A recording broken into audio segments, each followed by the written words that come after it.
Halo, gue host 1. Dan gue host 2. Dukung channel kami terus dengan cara like, comment, share, subscribe, dan jangan lupa nyalakan lonceng notifikasi agar Tamaniak tidak ketinggalan podcast baru kami. Terima kasih.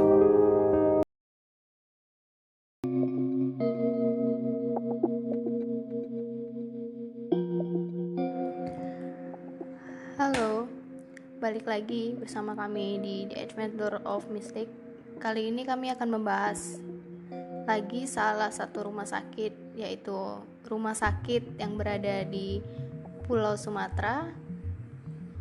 Jadi dari cerita ini kita udah dapat langsung dari narasumbernya, yaitu seorang perawat yang pernah bekerja di rumah sakit tersebut. Rumah sakit ini konon katanya adalah salah satu rumah sakit yang angker yang berada di kota tersebut. Jadi langsung aja kita dengerin ceritanya dari host kita satunya. Oke, kita mulai aja. Oke, seperti yang udah dibilang sama host 1 ya, kalau kami semua sudah mendapatkan izin langsung dari narasumber kita yang dulu pernah menjadi atau bekerja di rumah sakit yang sekarang sudah terbengkalai di salah satu kota di Pulau Sumatera. Nah, bisa dibilang rumah sakitnya pada saat itu banyak sekali pasien-pasien yang tuh laki-laki ya daripada yang perempuan. Perempuan ada, tapi yang paling banyak itu laki-laki. Karena bisa dibilang ini pasien-pasien yang mengalami kecelakaan kerja atau kasus-kasus kecelakaan lainnya di perusahaan. Dan memang pada saat itu rumah sakit ini bekerja sama dengan perusahaan-perusahaan besar seperti perusahaan balok, terus minyak kelapa sawit, dan pokoknya perusahaan-perusahaan tambang besar lainnya di Pulau Sumatera. Nah, rumah sakit ini di lantai bawah atau ruangan bawah itu terdiri dari 8 ruangan, kurang lebih 8 ruangan, dan semuanya itu bisa dibilang angker. Dan yang paling angker itu sal nomor 4, 5, dan nomor 8. Dan kali ini gue akan menceritakan pengalaman beliau yang pernah bekerja di rumah sakit tersebut dan menceritakan ruangan 8 terlebih dahulu, dan 4 sama 5 diceritakan di episode selanjutnya. Nah, jadi pada saat itu ada seorang pasien yang hadir sendiri tanpa keluarga karena diantar langsung dari perusahaannya. Bisa dibilang pasien ini tuh mengalami kecelakaan kerja ya saat dia tuh bekerja di salah satu perusahaan tambang di Sumatera.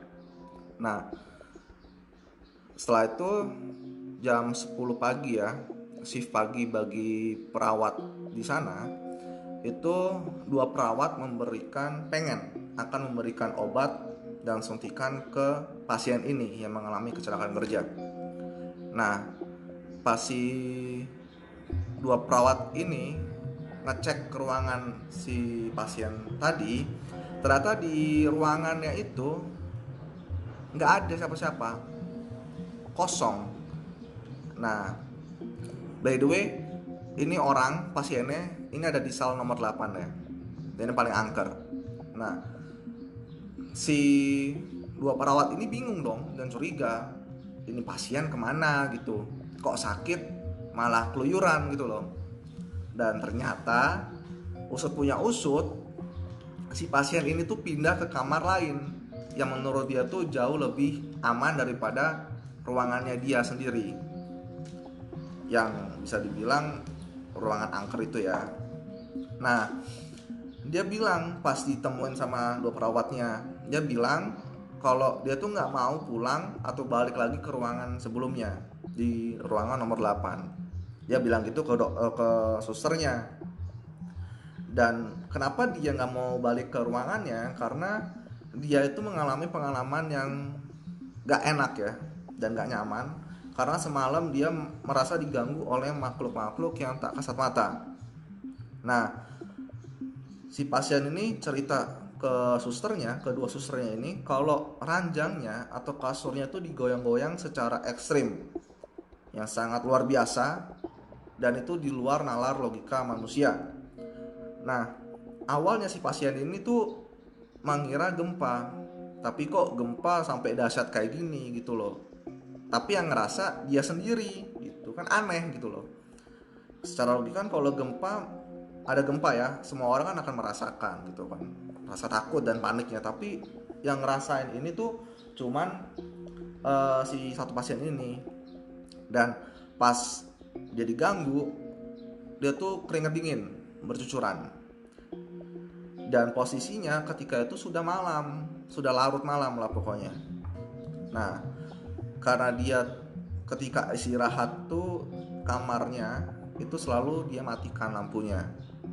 Nah, pas dia hidupkan, tiba-tiba kasur yang tadi goyang secara luar biasa ekstrimnya itu tiba-tiba berhenti. Nah, pas dicek, pas dia nyalain lampu, dicek kamarnya, itu seluruh kamarnya tuh kosong. Memang gak ada siapa kan. Nah, secara logika memang makhluk akan mengganggu kita kalau lampu dalam keadaan mati. Dan si pasien itu sendiri atau orang itu sendiri, nggak ada yang nemenin. Nah, si pasien ini tiba-tiba ngelihat ada sosok yang berdiri di bawah kaki dia. Nah, dia tuh si pasien ini ngelihat waktu dia menjamin mata ya, merem. Nah, pas dia buka itu nggak ada. Memang untuk orang-orang yang peka atau memiliki bakat bisa melihat mereka yang tak terlihat, itu untuk melihat itu pakai mata batin, dimana mata itu harus merem, fokus. Nah, tapi memang bisa juga diperlihatkan dengan mata telanjang kalau dia tuh energinya sangat besar.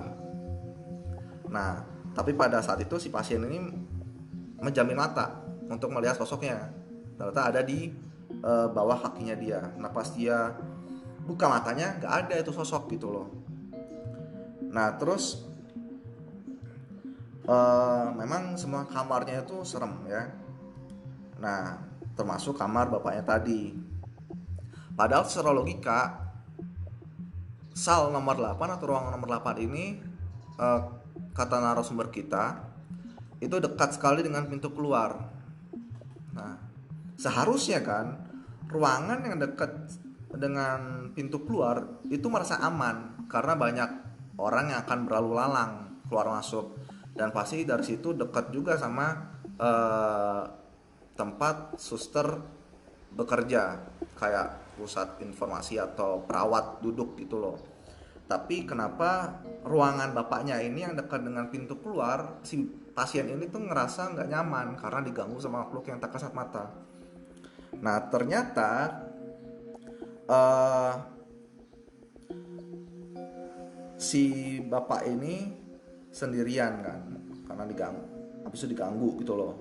Dan ternyata usut punya usut, pas keluar itu ada pohon tanjung gede banget, dan itu bisa dibilang bekas atau hal-hal yang dari pasien diamputasi, entah kaki, tangan, jari, itu dikubur di bawah pohon tanjung yang besar itu.